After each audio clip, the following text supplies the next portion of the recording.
A just energy transition means one that is fair, given where Africa is. Uh, Africa is not a great emitter of carbon at the moment. So if we're making a transition that requires Africa to bear the burden of it, then it is unjust. So a just energy transition is one that works for many, if not all, in a way that is also very inclusive.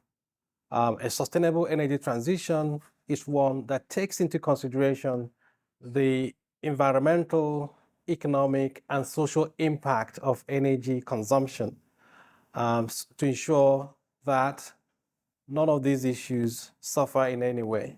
But in doing that, we also need to ensure that it is fair and inclusive. The main problem for Africa, or what is at stake here, is that if Africa does nothing, the world will not wait for Africa. And if Africa chooses to do something, there is also a possibility that certain things will suffer. So Africa is caught in between solving basic everyday human challenges like addressing poverty, providing health services, investing in education, investing in infrastructure. So these are pressing problems that would also require Africa paying attention to climate issues.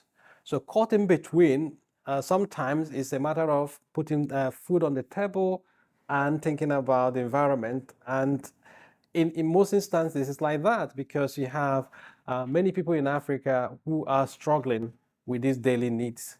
So what is at stake for Africa in that sense is that if it does nothing, it's left behind. If it does something, then it has to be very creative. But it's also an opportunity. It's not all about the risk because Africa is starting from a clean sheet, so to speak. So it's an opportunity also for Africa to get it right. And Africa can become the social lab of the world, where if we get it right, then it means that other people can also learn from us. But in that case, for Africa to benefit, it may require collaborative effort.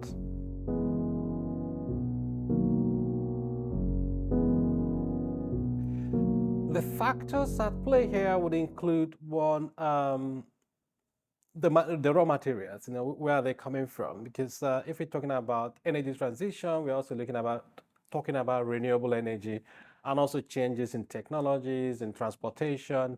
There's been a lot of talk now about electronic vehicles.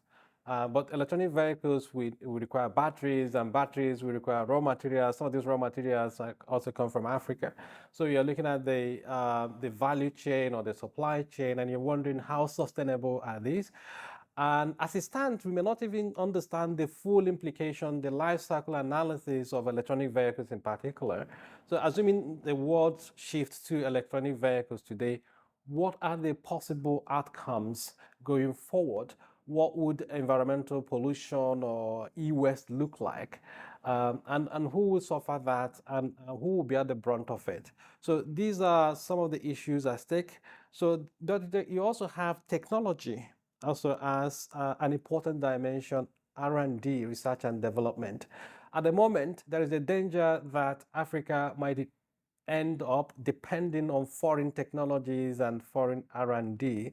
So it's also an opportunity for Africa to start thinking of making such investments and contributing to knowledge production in such a way that empowers Africa to be self-reliant and also collaborate with other parts of the world. But in order to do that, we need money. So there is also implication for finance and how to make these initiatives work. So in that case, you have three main things: natural resources.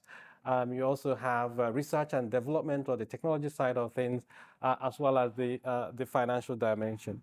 But ultimately, you need also the political will, the government and governance in a broad sense, to tie all these three together, because without appropriate governance, it becomes quite difficult to realize them.